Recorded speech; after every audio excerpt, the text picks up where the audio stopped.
This is Marshawn Lynch. But on Prize Picks, being right can get you paid. So I'm here to make sure you don't miss any of the action this football season. With Prize Picks, it's good to be right. With millions of members and billions of dollars awarded in winnings, Prize Picks is the best place to put your takes to the test. The app is really simple to use and available in 40 plus states, including California, Texas, and Georgia. Just pick 2 or more players across any sport, pick more or less on their projections, and if you're right, you can cash in. With simple stats and fan-friendly policies, Prize Picks is the best place to make your picks. Most importantly, they don't play about your paper. All transactions on the apps are fast, safe, and secure. Download the Prize Picks app today and use code SPOTIFY to get $50 in lineups after you play your first $5 lineup. That's code SPOTIFY to get $50 in lineups after you play your first $5 lineup. Prize Picks. It's good to be right. Must be present in certain states. Visit prizepicks.com for restrictions and details. This episode is brought to you by Progressive Insurance. Fiscally responsible, financial geniuses, monetary magicians. These are things people say about drivers who switch their car insurance to Progressive and save hundreds. Visit Progressive.com to see if you could save. Progressive Casualty Insurance Company and Affiliates. Potential savings will vary, not available in all states or situations.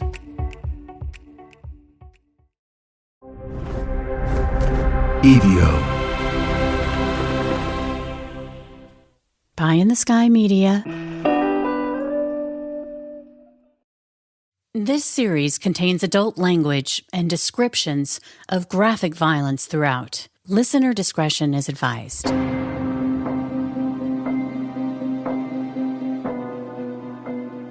Welcome back to Criminal Mischief with Carolyn and Brandon. You're listening to episode 150, The Manhunt. It was a little after 9:30 on a Friday night, May 31st, 2025. That's when Whitney Decker called the Wenatchee police station. Wenatchee is a city about 120 miles east of Seattle. The region is famous for its apple-growing prowess. The Wenatchee Valley's fertile soil is home to many high-producing orchards that supply apples across the nation and beyond, thus earning the title of the apple capital of the world. The area is also known for its outdoor recreation and a growing wine industry. But on that night, Whitney was in a panic. She needed to find out where her daughters were: 9-year-old Peyton, 8-year-old Evelyn, and 5-year-old Olivia. Corporal Gonzalez had been dispatched out to take the report, and after taking one look at Whitney, he could see she'd been crying, was totally distraught as she explained that her ex-husband, 32-year-old Travis Decker, hadn't brought their girls home at 8 o'clock that Friday evening as he should have. And yes, before she'd called the police, she had tried Travis's cell phone over and over again, but it just went to voicemail, which had never happened before when Travis had the girls. Now, the officer might have been thinking, plenty of parents get delayed when it's their weekend to have the kids. And it hadn't even been 2 hours since the father, Travis, was supposed to have been back. But Whitney communicated that this situation was different.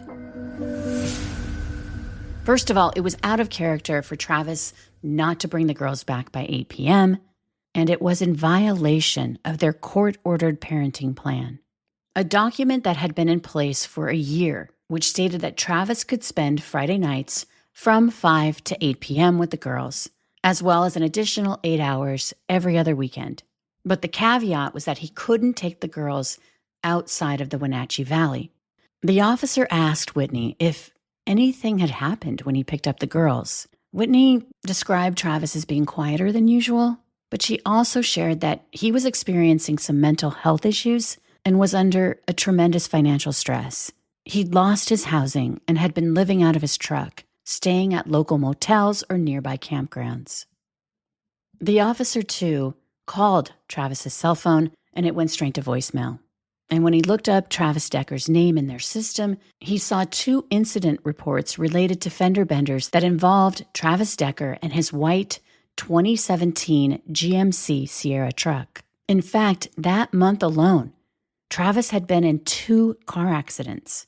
The latest had been just 3 days before, on May 27th, after he rear-ended a car at a stoplight and was ultimately cited for following too closely and ticketed for not having car insurance. A few weeks earlier, a similar circumstance. He'd rear-ended another car. The reporting driver decided not to press forward with a case because there hadn't been any damage to their vehicle. Here's Captain Brian Chance with the Wenatchee Police Department, detailing Corporal Gonzalez's next steps.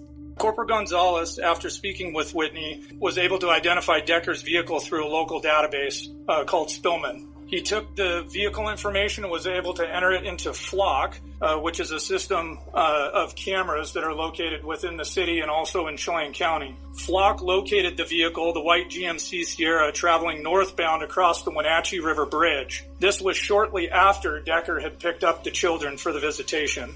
That night, Corporal Gonzalez communicated the need to law enforcement in the area that they were looking for Decker, his truck, and the girls. All local hotels and campgrounds in East Wenatchee and Wenatchee were checked by patrol officers from those jurisdictions, and Decker was not located. Park rangers were also contacted at Confluence Park and made aware of the situation. An attempt to locate was then sent out by Corporal Gonzalez to all regional agencies containing Decker's information along with the vehicle information. In the meantime, the officer contacted the Washington State Patrol to get an Amber Alert issued for the girls. But he was turned down because at the time, there was no evidence to show that the children were in danger of bodily harm or death. It's impossible to truly fathom the agonizing night Whitney must have spent without her girls, not knowing where they were or what they were enduring at that very moment. But at the same time, Travis had never done anything like this before. Why hadn't he brought them home? By the next morning, the situation had ramped up even further when an investigator went to speak to Whitney to update her on what was being done and to get more information from her. The family was contacted and additional information was obtained. He learned Travis and the daughters did not arrive at a planned 5K running event that morning, which was out of the ordinary to Whitney.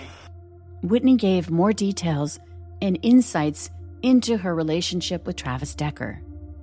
After 7 years of marriage, they were divorced in 2023. She explained that her ex-husband had struggled with his mental health after leaving the military, but she never believed he was dangerous. Travis Decker enlisted in the Army in 2013. By 2021, he had transferred to the National Guard, where he served full-time. But, according to a Washington Military Department spokesperson, around the 2024 timeframe, he stopped attending his mandatory monthly drills, and the Guard was in the process of a disciplinary discharge for him. After their divorce, Whitney had hired a lawyer to petition the court to put restrictions on Travis Decker's parenting because she was worried about his mental health and instability. Even so, Whitney told investigators that her divorce with Travis had been civil and that the first plan that they'd put in place had allowed for sleepovers until Travis had become homeless. When Whitney was asked about domestic violence in their relationship, she said there wasn't any physical abuse, but she described situations where she felt Travis tried to control and intimidate her. Like he'd randomly leave, or in the middle of the night, he'd suddenly wake her up and start screaming at her. She also explained that before they got divorced, Travis was diagnosed with borderline personality disorder that she didn't think he was taking medication for. Borderline personality disorder is characterized by long-term patterns of unstable emotions, a distorted sense of self, and impulsive and risky behavior. Whitney said that despite her ex-husband's challenges, he had a good relationship with his daughters, and that this was the first time he hadn't brought the girls home. The investigator looked over the Deckers' parenting plan and saw a couple of red flags. That the court had ordered Travis's access to the girls be limited because he'd neglected his parenting duties, and that his long-term emotional or physical problems had gotten in the way of his ability to parent. And even though Whitney said they'd both agreed to his limited visitations, according to the paperwork, Travis hadn't signed, but instead it had been written that he refused to sign the plan. And there was something else. The parenting plan required Decker to seek mental health treatment and domestic violence anger management counseling, but he hadn't done either. Whitney again went over the pickup the night before.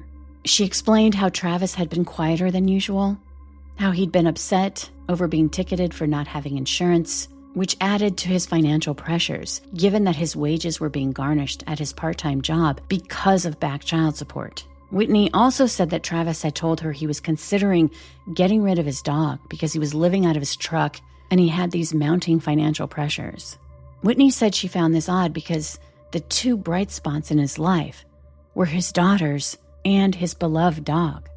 She said that they chatted for about 15 minutes and that the last thing he said to her was, "Hey, I will see you at 8. And then he left with the girls. An agonizing 2 days passed without any word from Travis or the girls, and no one had seen his truck. On Monday, June 2nd, an arrest warrant was issued for Travis Decker on 3 counts of custodial interference. Without much to go on, investigators focused on Travis Decker's cell phone records. They started canvassing areas where his cell phone had pinged in the days before he'd picked up the girls, which included a remote campground near the tourist area of Leavenworth. That Monday afternoon, a Chelan County Forest Service deputy was patrolling the Rock Island campground on a motorcycle. A beautiful, secluded, and heavily wooded area with steep hillsides, dense forest, creeks, rivers, and limited cell service. The deputy made an abrupt stop when he was about 18 miles up on Icicle Road. At about 3:47 p.m., a CCSO deputy located the vehicle up the Icicle near the Rock Island campground. The deputy stayed back from the truck and waited for support. Soon, a helicopter from Homeland Security was flying overhead as a SWAT team secured the scene. But Decker and the girls were nowhere to be found. Near the truck, plastic bags were strewn around the area, as well as scattered zip ties. On the tailgate of Decker's white truck, there were 2 bloody handprints. Inside, they found blankets, car seats, food, miscellaneous items, cell phones, and in the center console, a wallet.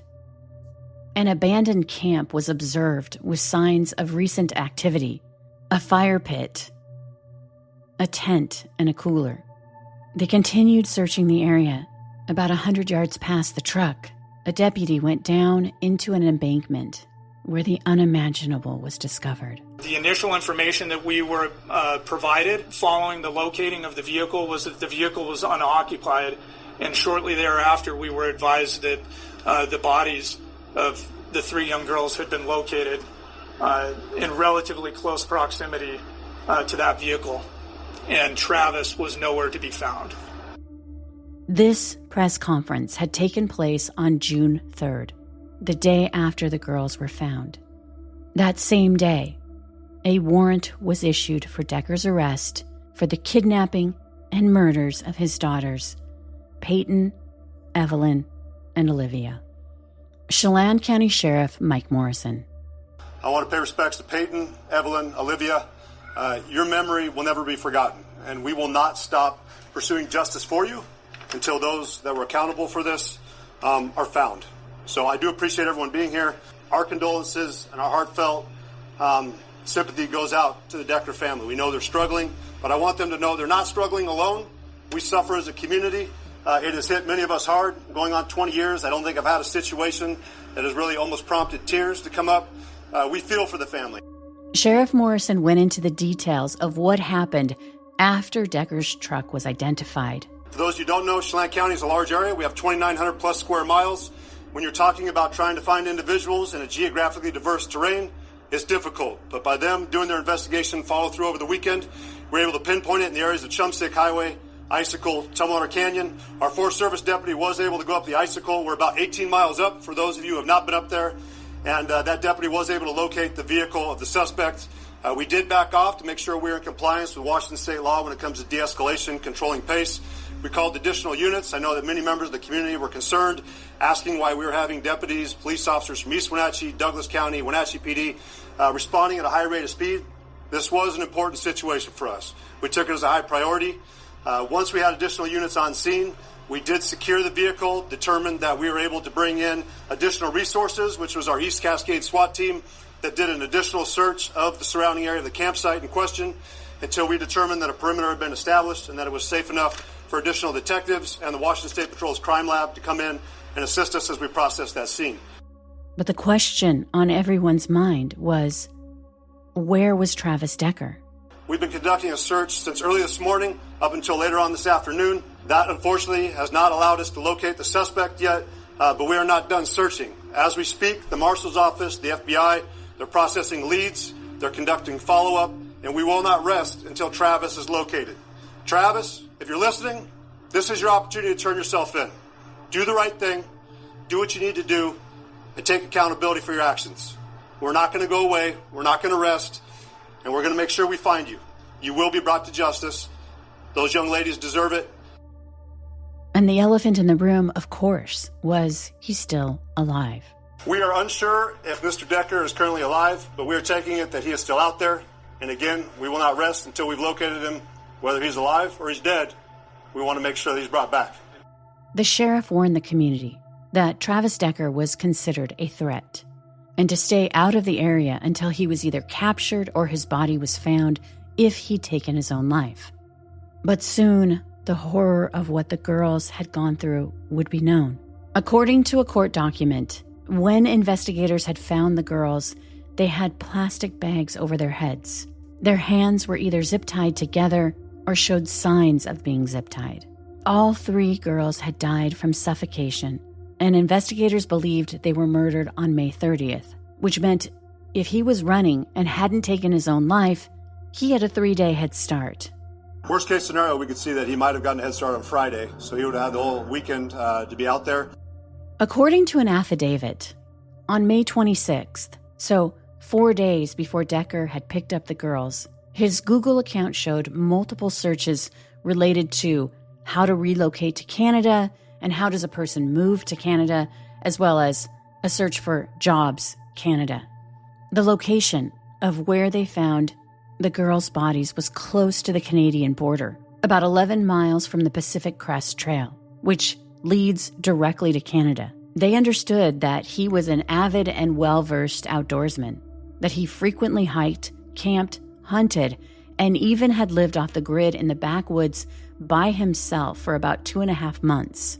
The Chelan County Sheriff's Office would also confirm that cadaver dogs had been deployed in the search and that none had alerted on human remains.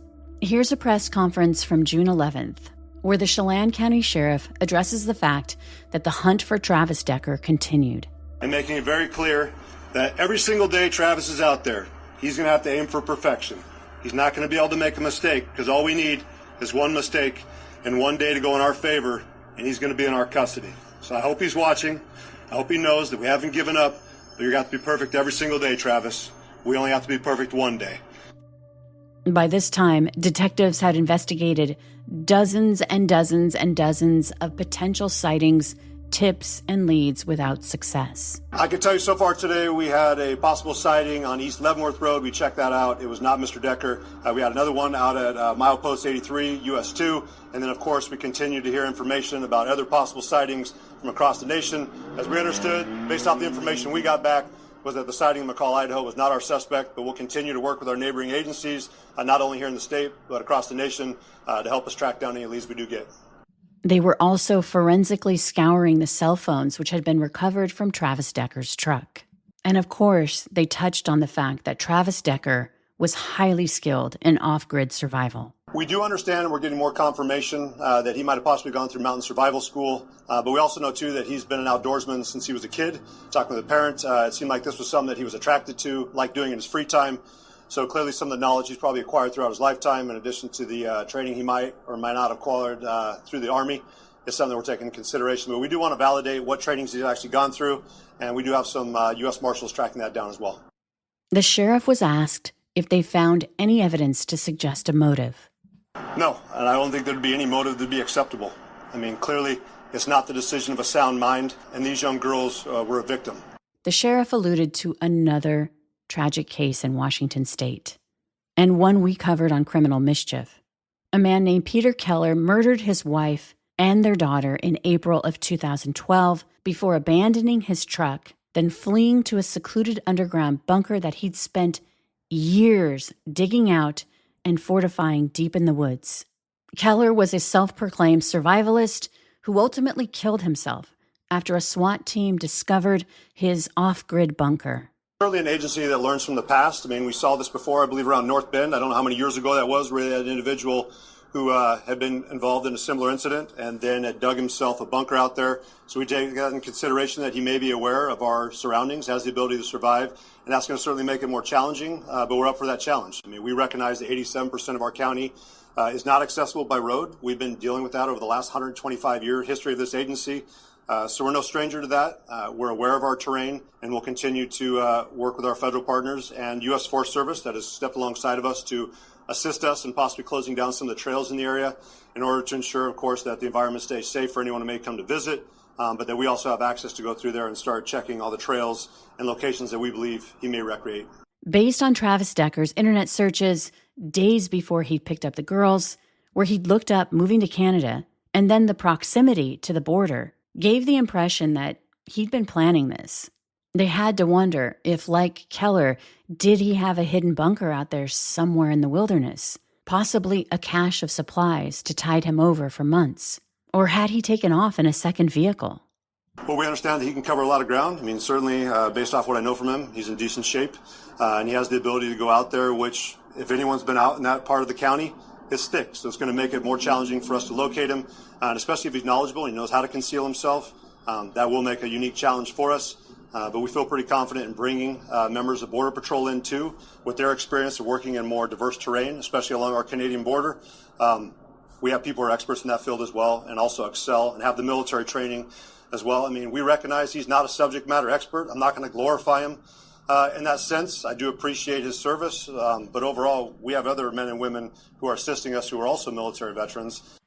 Meantime, on June 20th, as the manhunt is still underway, a memorial is held for Peyton, Evelyn, and Olivia. Here's their mother, Whitney, speaking for the first time since the death of her daughters. After my divorce, there were a lot of feelings flowing through my house. As you could imagine, me going through a divorce with 3 small, tiny women. Some of the feelings were easier to talk about than others. Through the girls' time with Children's Home Society and some incredible therapists, we discovered the 3 feelings. At night, during their bedtime routine, I would ask them what 3 feelings they felt during that day.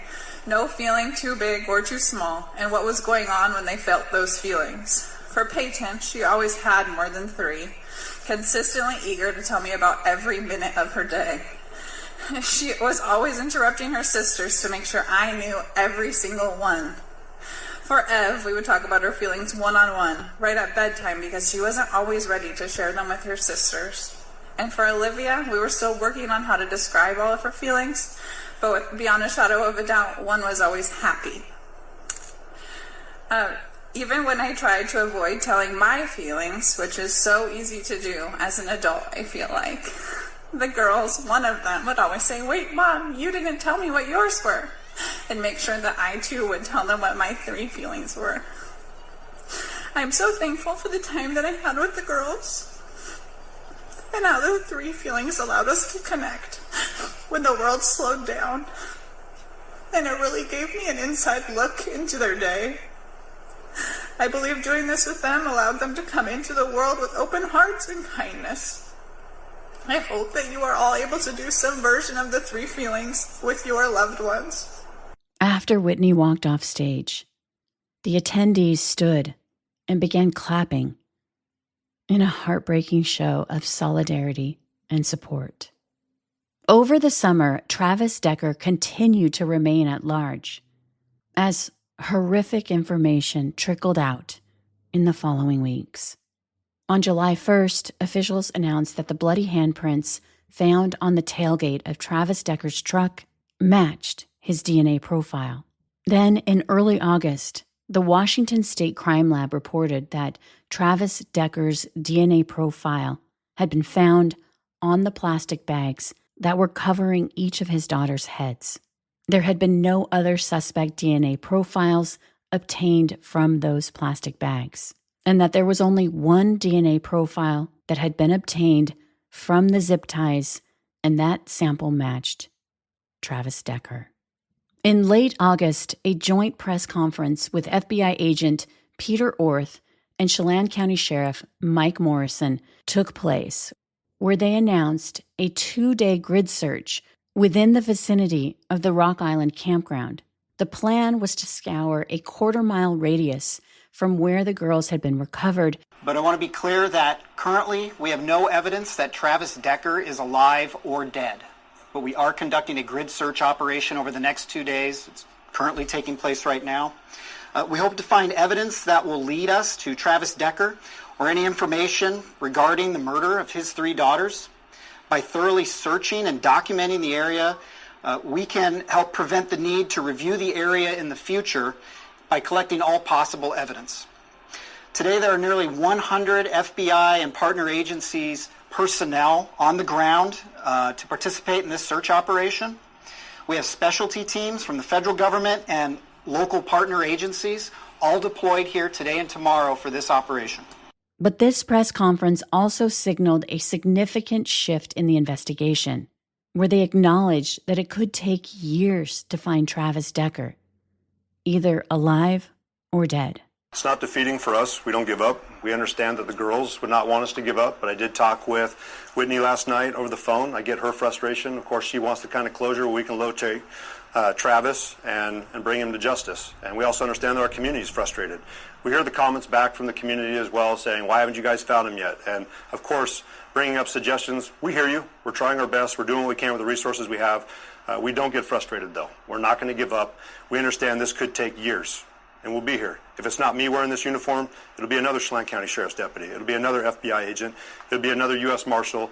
This is not going to go away till Travis is located. And again, we're going to continue to persevere, grind on, and we will find him in one fashion or the other. Hey, Criminal Mischief Nation. So fall is in full swing, which means it is the perfect time to refresh your wardrobe. And that's where Quince comes in. Quince has all the elevated essentials for fall. Think 100% Mongolian cashmere sweaters from $50. Wow. Washable silk tops and skirts, and of course, my go-to during the fall, perfectly tailored denim that you can dress up or down. And at prices, I'm going to be honest, feel a little too good to be true. But here's the thing. Quince partners with ethical, top-tier factories, so there's no middlemen. And then they pass that savings on to us.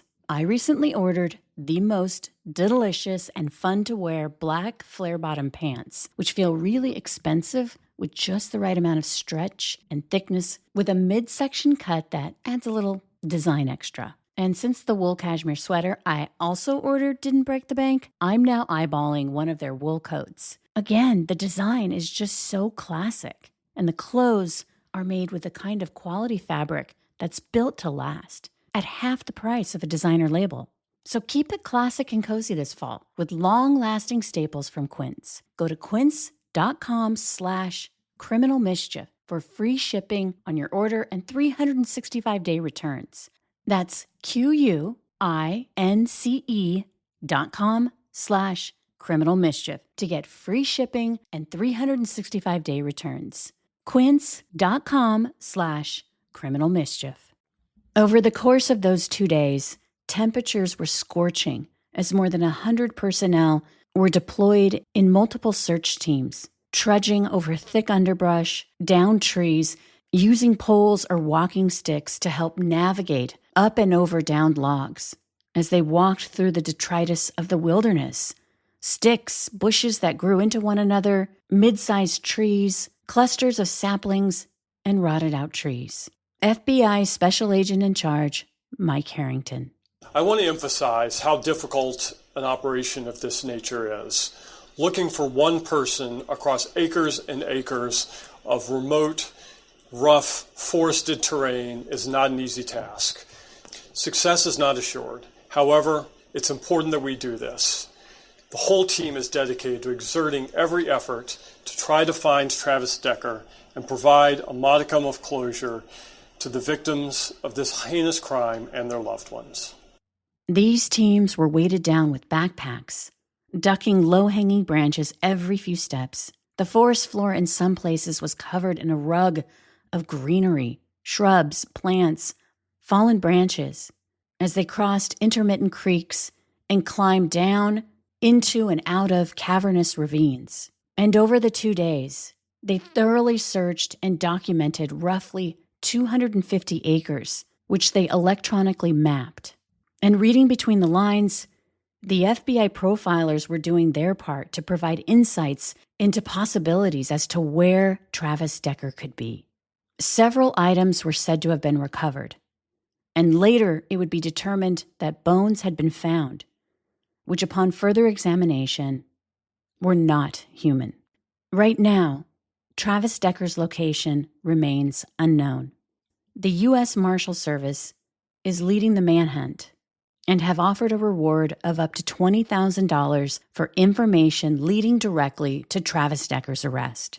Officials urge the public to report any confirmed sightings to authorities immediately, but to not approach as he is considered to be armed and dangerous. And the message is still very clear. They're not giving up. And in the meantime, we wait and ponder the reasons, the unanswered questions, which is something I talked to Dr. Joni Johnston about. I'm Dr. Joni Johnston, a forensic psychologist and private investigator. Okay, great. It's so nice to see you, Joni. We were just talking about CrimeCon and our experiences with it, which brings me to this case. We're going to be going over the Travis Decker, who's accused basically in absentia of murdering his 3 daughters. And I was telling you before we started that it feels like in true crime, there's people who have, some people like to watch interrogation videos. Some people like the betrayal where, it's crazy exes or betrayal stories.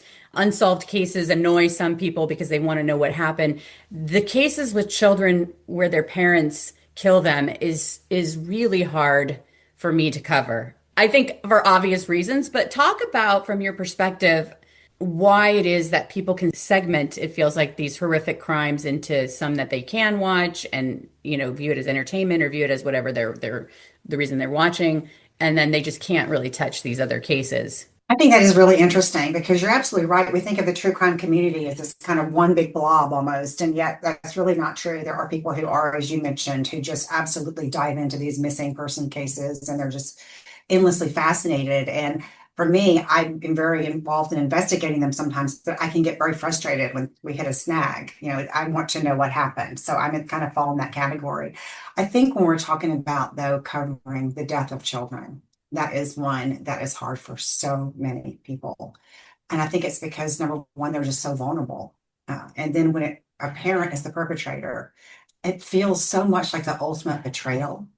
It's so hard for us to get our head around how that could happen. The people that we think are supposed to be the biggest protectors, the biggest advocates, the nurturers are the ones who betray that trust. And so I think you're not alone, obviously. I think that's true for so many people. And we always see these trigger warnings in true crime in general, but particularly when we're talking about covering children. And I think also, we can all get in touch with our own memories of being a child and how much we looked up to our parents and counted on them. We're scared or mad or frustrated or confused. Who do we go to help us with those things? And our parents, or at least we should be able to go to our parents for those things. And so I think that's one of the reasons why, even though it's so hard to talk about and to think about, that there are some of us, I think, who do.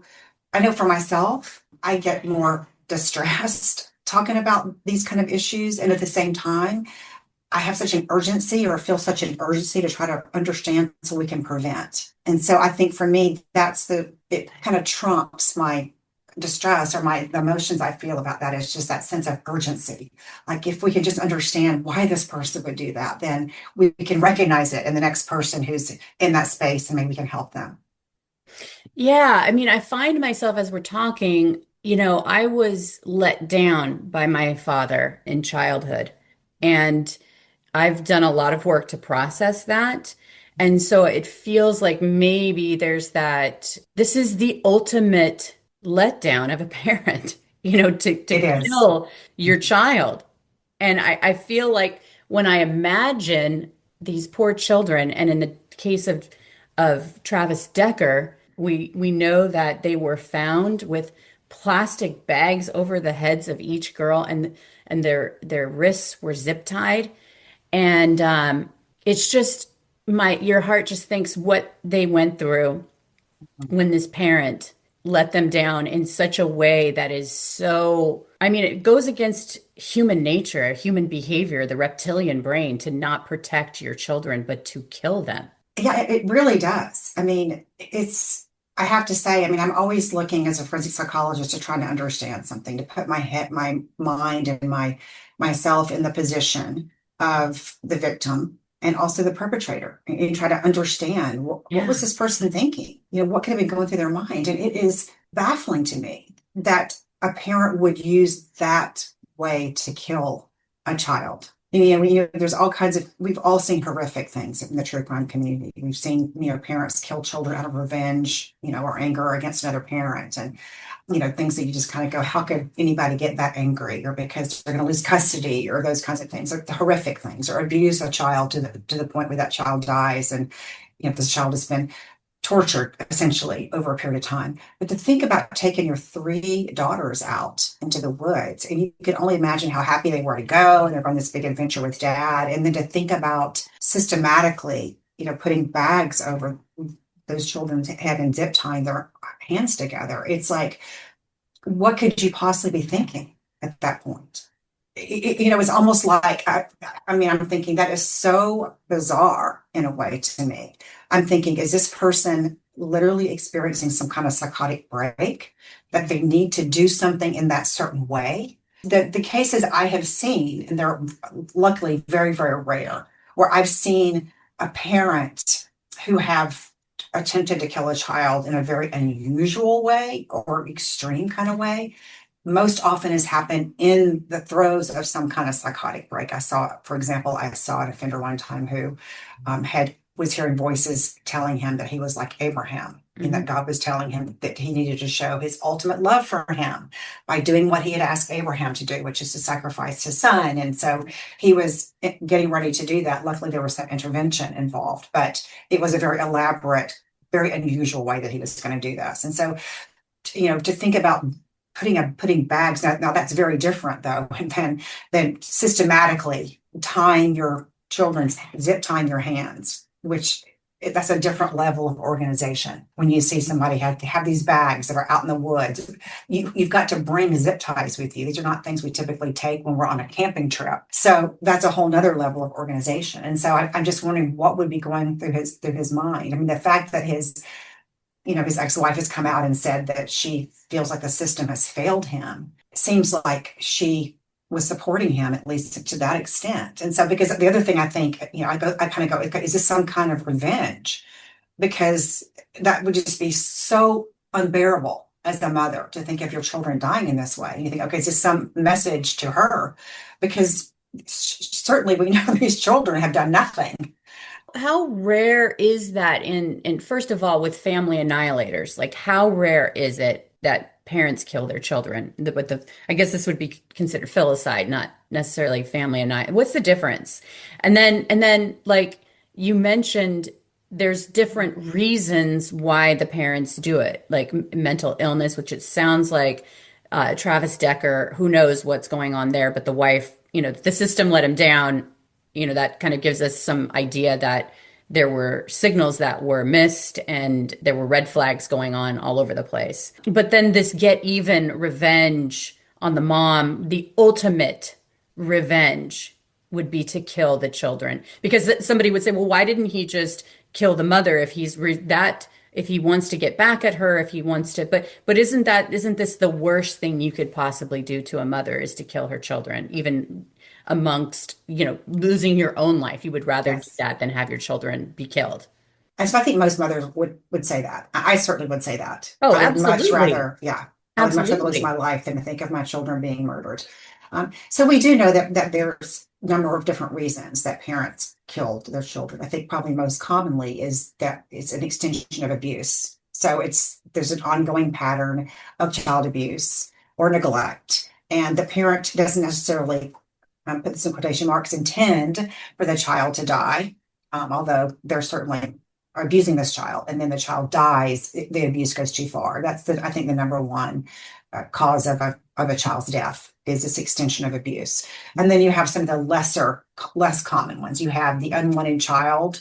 This is a parent who, Susan Smith would be a really good example of that. Somebody who's in a relationship, or and her boyfriend is saying, I don't want to have kids. And so in her mind, she starts, creating this scenario where if my kids just disappear, then it'll all be, we're going to ride off into the sunset. I mean, this makes absolutely no sense whatsoever. But I think what it does speak to is, I know I heard at CrimeCon, I was hearing the attorney who prosecuted her, and he was talking about how many letters he got after this case was over, saying, I would have loved to have those boys. I would have taken those boys, into my home in a heartbeat. And I think what he pointed out, which I think is true, is he said, no, you have to understand that wasn't in her mind.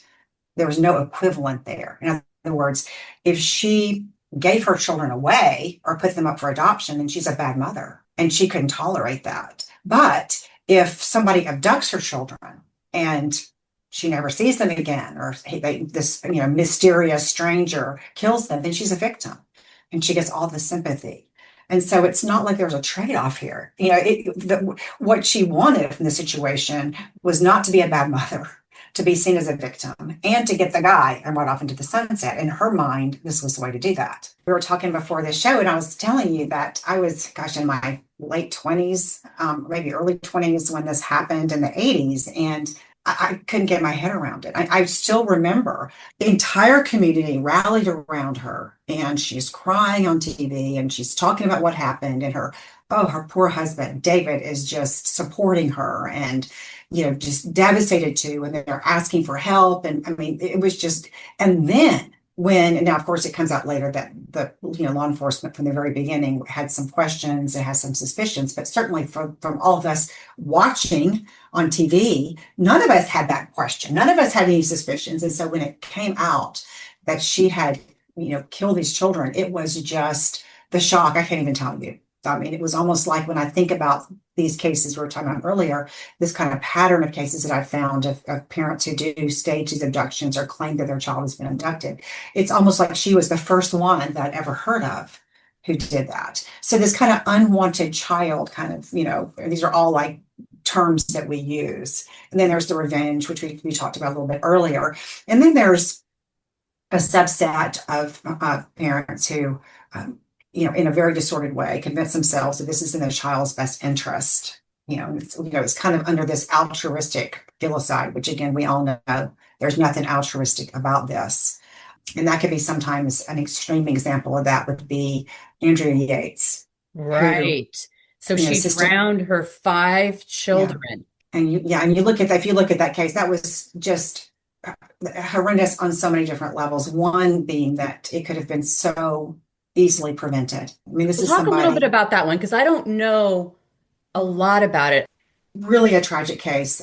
She was married. She had a really horrendous history of postpartum psychosis. So she had, for whatever reason, we know that a small percentage of people, postpartum issues is not uncommon, right? Postpartum blues, most people have that. Then you have people who have actual postpartum depression, which can be very, very severe. Postpartum anxiety, because those hormones can trigger all kinds of things in women. And she had had episodes before of postpartum psychosis, where she would kind of lose touch with reality. She would become very mentally ill, and she would get on medication, and she would get better. And her doctor had absolutely told her and her husband, do not have any more children. It's a risk for you, because she would become very, very delusional. And she was in a very religious environment, and they didn't believe in birth control, and she kept getting pregnant.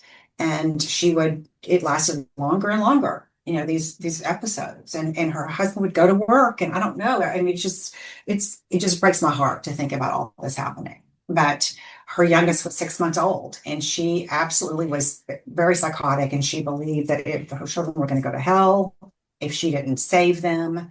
And so she saved them by drowning them. And she absolutely believed at the time that this was the only way to prevent her children from going to hell. So she systematically drowns all 5 of them. She calls her husband. She tells him what she's done. I mean, she's not trying to hide anything. She's just, and she has been in a psychiatric institution for years. And she has been up for parole, I think, for 17 years. And she's, or up for release. I'm sorry, not parole, because she was found not guilty, but up for release.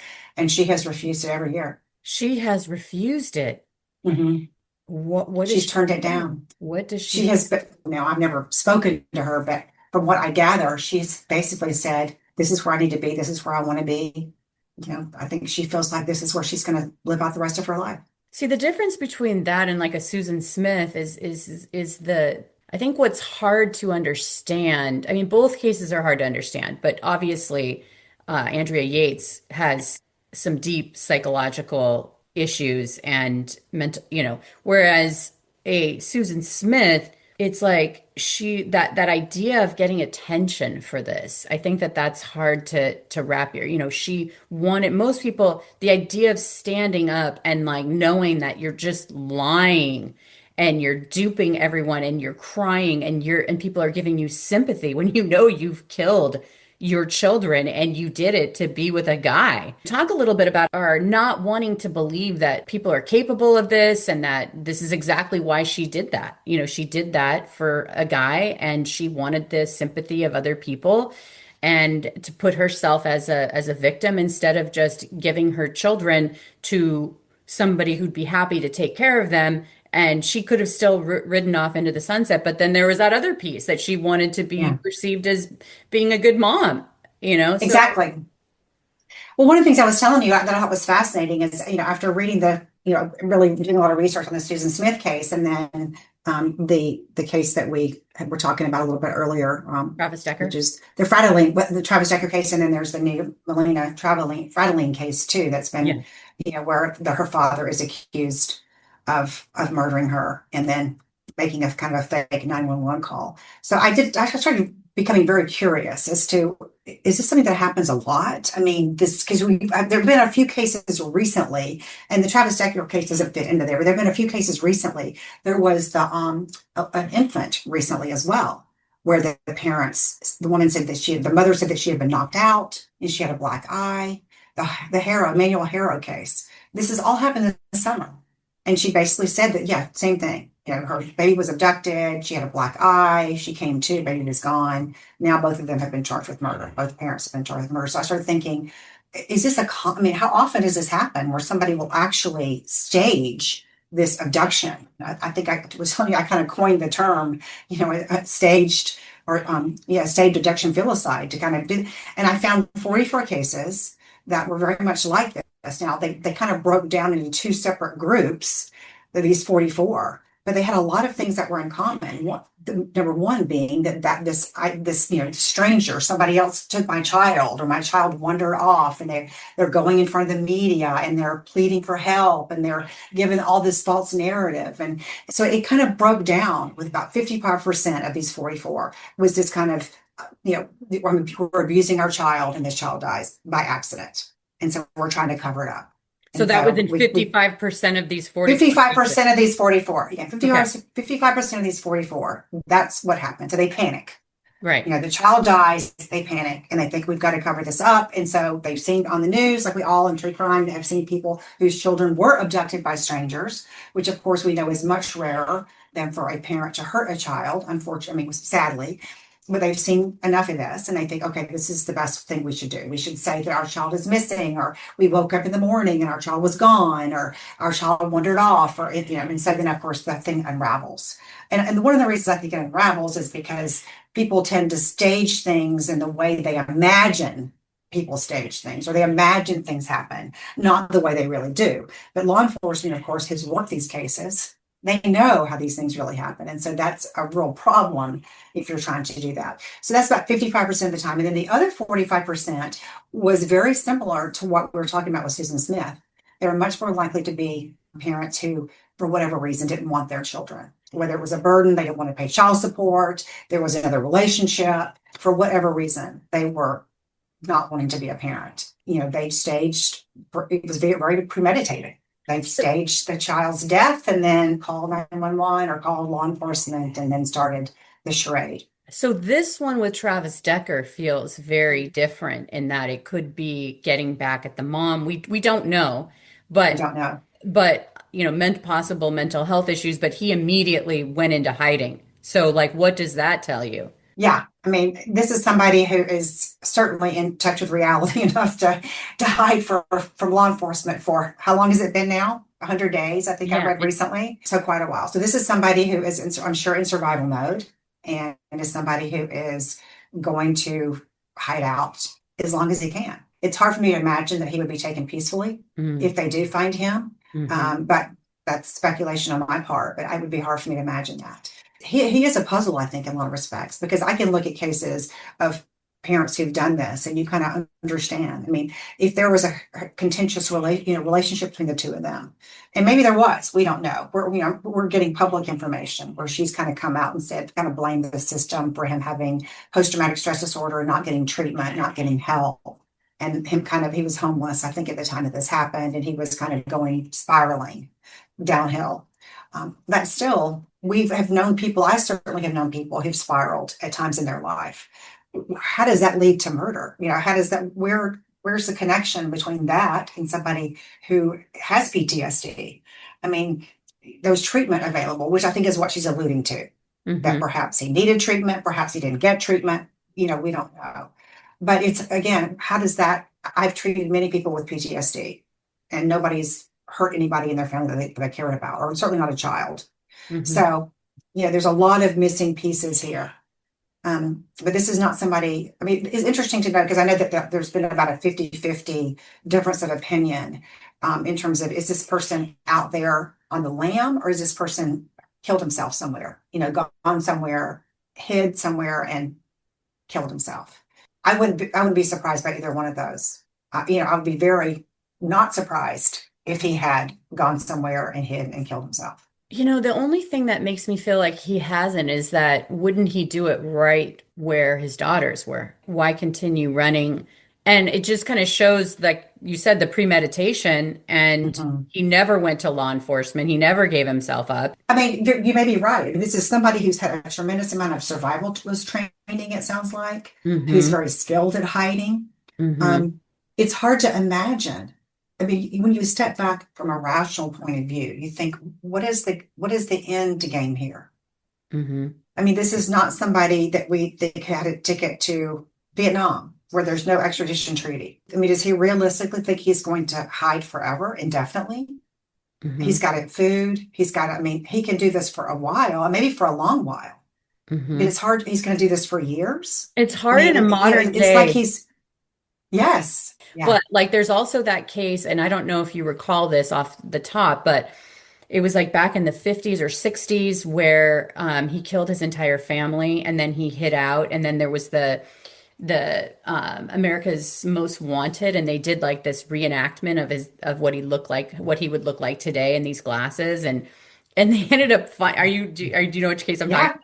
Yeah, John List. Yeah, exactly. Yeah. Yes, exactly. So like he picked up exactly where he left off, got an accounting job, had the same type of glasses, had the same type of thing. But that was a long time ago. But now in a modern day society, and he lived his life. He was in a relationship.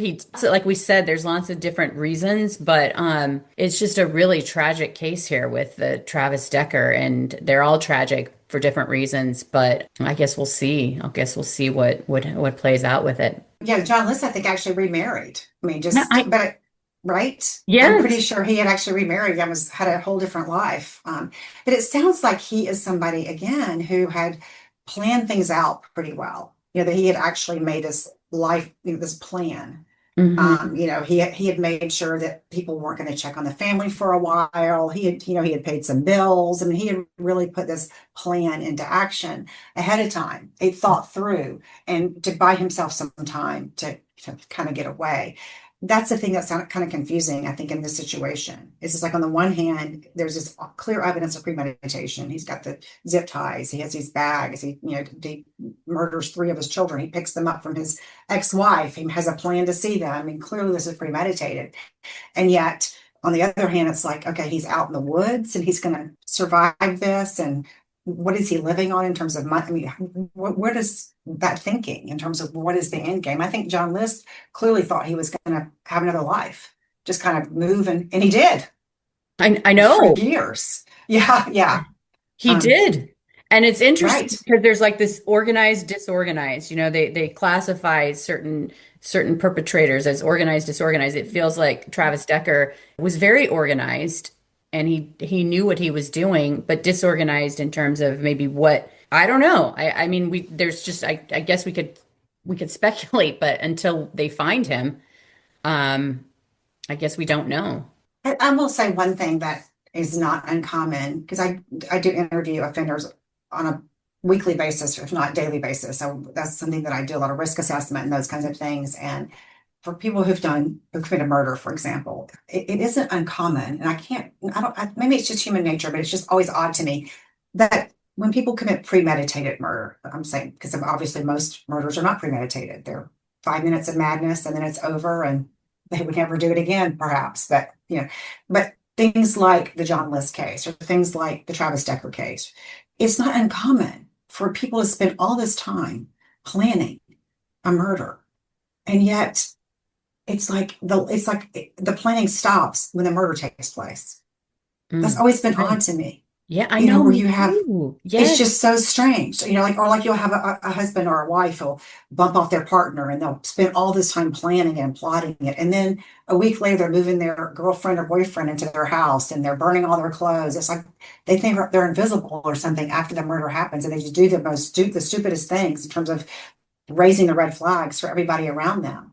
So it's almost like, I don't know what that is. It's like this denial of like, okay, now that I've done the deed, now that I've actually accomplished my plan, I don't have any other plan. I don't know how to function after that. So I don't know if that fits Travis Decker or if the fact that he's a survivalist, he was homeless, if he's more comfortable in the woods and being out, surviving, and that's kind of been his lifestyle for so long. But it doesn't seem to be a long-term plan, and we don't know if he had a long-term plan. I would imagine that's interesting that you haven't figured that out yet, being a psychiatrist, because that's something that puzzles me all the time. It's like, and my co-host and I are constantly talking about it. We were just talking about it with the matriarch case, the one in Florida, where the matriarch was just convicted for the conspiracy. The Adelson yes. conspiracy. And what were they thinking? How did they think? There's this hubris and ego that goes into it. Like, how did they think that they weren't going to get caught, that it wasn't going to come back to them? They have a conspiracy going with these other criminals. I mean, it just feels like, I guess you've put it the best way that I've ever heard, which is they just get past the murder and then they just kind of go off and do what they want. Maybe that was the biggest thing of like, okay, I've got to kill this person. I've got to kill this person. Okay, I've killed this person. Now I can go on with my life. Right. I mean, I think your point is really good as well, Carolyn, because I have never met anybody yet who committed a crime that thought they were going to get caught doing it. There is this overconfidence oftentimes, in terms of because you're right. You step back and I have had so many people say to me, don't you think this person wanted to get caught? I mean, look at the stupid mistakes they make. It's like, no, they didn't. They didn't want to get caught. They just did stupid things. They just thought that they were smarter than they are, or clever than they are, or that they knew more. Or do you think just driven? Because like so many of these love triangles where these people have to be together. They have to, I mean, I can imagine like the sex is amazing and they just have to be together. There's that thing drawing them together. This person is standing in their way. And if they just kill this person, the spouse, they could just leave the spouse. They could just get divorced. But again, people have their weird ideas of who they think they are. It's like, no, let me just kill this person because so then I can seem like the victim of I'm a good mom. I'm a good whatever. Right. Why do you not think you're going to get caught?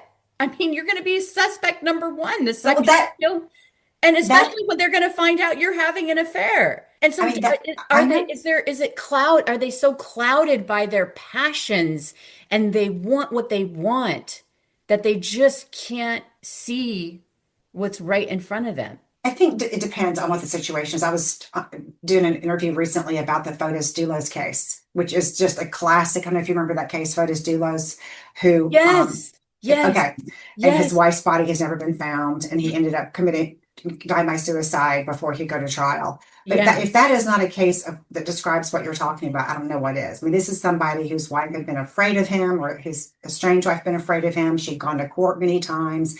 He was absolutely going to be the number one suspect. I think for him, and I think this just speaks to what we're talking about. It's a combination. He was extremely angry and enraged that he was not getting what he wanted in the divorce. He was spiraling in terms of financially. And he absolutely convinced himself that he was the smartest person, to walk the earth, and he could somehow fool everybody. And so on the one hand, he's doing things like borrowing this person's truck, and he's riding a bicycle to his wife's house. So, nobody can tell that he's driving there. And then he's caught on surveillance that night depositing 30 bags of, bloody clothes at like 10 different locations. I mean, it's just like, you're like, this is the dumbest thing I've ever seen. I mean, thankfully, right? Thankfully that this happened. But you're absolutely right. It's like he absolutely was convinced that he was going to get away with this. And there was, I mean, I can't even tell you the incriminating evidence that had been accumulated by the time that he ended up dying by suicide. Absolutely going to be convicted. And of course, his lover, Michelle Draconis, was convicted after his death. But it's just like you're talking about. It's just people, they talk them, they almost get in a fantasy world, I think, and they talk themselves into they can get away with it because they're so smart, and because you're right, because they want this so much.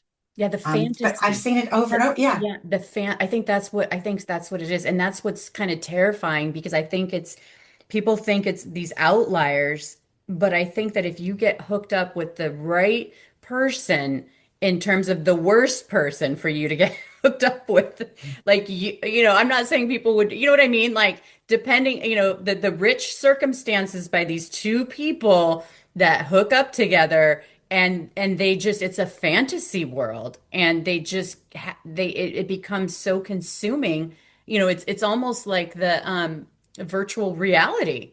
and another thing it reminds me of, and I was thinking about the Donald Adelson or the Adelson family that we were alluding to, is just it almost seemed like in that family, it almost became like an echo chamber. So it's like this fantasy / echo chamber where everybody's kind of on the same page and there's no reality check. Right? They're all just kind of, Because my co-host Brandon and I were just talking about this yesterday because I had covered that case, so we were doing an update.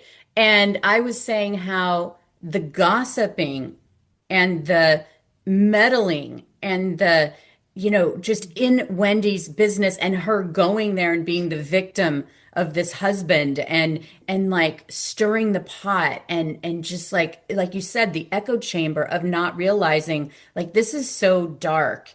And what is our responsibility to not just be like, okay, we're going to support you, Wendy, but we're going to live our lives in a positive way. Like that conversation never happened. It went dark. And they're like, no, we want what we want. We want the grandkids and we want Wendy to be close to us. And we're willing to kill her ex-husband to do it. It's so interesting talking to you because I know you cover so many cases with your background and it's like we still don't know why people do what they do. It is. And I think part of the mystery of all this is that people start telling themselves a story in their head, like you were saying. They start telling themselves a story. And for those of us on the outside, it doesn't make any sense. The story doesn't make any sense. It doesn't fit. And yet for that person, it does fit. It does fit. Yeah. And they've bonded with these other people, whether it's the Adelsons, whether it's, but Travis Decker, bringing it back to him just to kind of close this up, is that like, we don't know what what he's trying to accomplish here and how much of this is mental health issues and how much of this is getting even with the ex. And I guess we won't ever know if they don't ever find him because obviously he's very skilled at eluding the FBI and these manhunts, and it could be a long time, if ever, before we either find out he took his own life or he has been, hiding in the wilderness, and he clearly has the experience to do so. No, you're right. And I think, I know we're wrapping up, but just wanted to just make one comment, which was just this issue of mental health, I think is important to talk about, because a couple of things about that. And this is I'll try not to sound preachy when I say this, but it is important. It's important. It's important. I think for a couple of reasons. One is, it's untreated mental illness, right? That can result in tragedy. It's not treated mental illness, number one. Mm-hmm. And number two, there is no mental illness that causes anybody to commit murder. There just isn't. Mm-hmm. It isn't a symptom of schizophrenia or bipolar disorder or anything like that. And so there are some specific symptoms that we know. For example, if I'm hearing voices telling me that you're trying to kill me, okay, if I'm having paranoid delusions and I'm believing that somebody is trying to get me and I'm trying to defend myself, I may act out in violence because I think I'm acting in self-defense, like we all would if somebody was really trying to get us. Right. So, and then of course, hearing voices, you've got to do this, you've got to do this, or this person's going to go to hell, like Andrea Yates, right? So those two symptoms we know, untreated, right? We know that those two are correlated with violence. Separate from that, which are symptoms and not an illness, there's no mental illness that causes anybody to murder anybody else. And so I think that it's important. Yeah, people could have mental health issues. He may have PTSD. I'm sure he does. That does not cause somebody to hurt. I think what you're saying is, what I'm hearing you say is untreated. And in Andrea Yates' situation, she was told by her doctor, do not have any more children. She probably, the doctor, encouraged medication. Yes. And they refused that because of their religious beliefs or whatever. And now that she's obviously in a mental hospital and has been for decades, she is being treated. And she's like, I cannot leave here. I can't live with what I did. I can't live with what I did. And, if she had been medicated, maybe that tragedy wouldn't have happened. It wouldn't have happened. Right. Exactly. That is what I'm saying. Yeah. Well, this has been fantastic. It's always fun talking to you. Good. I'm glad. It was so much fun. It really was fun. You're so easy to talk to. Up next, Criminal Mischief bonus content. Here, my co-host, Brandon Morgan, and I discuss the case in more detail. And before I let you go, make sure to check out our Criminal Mischief YouTube channel at evocreative.com. And as always, thanks for listening.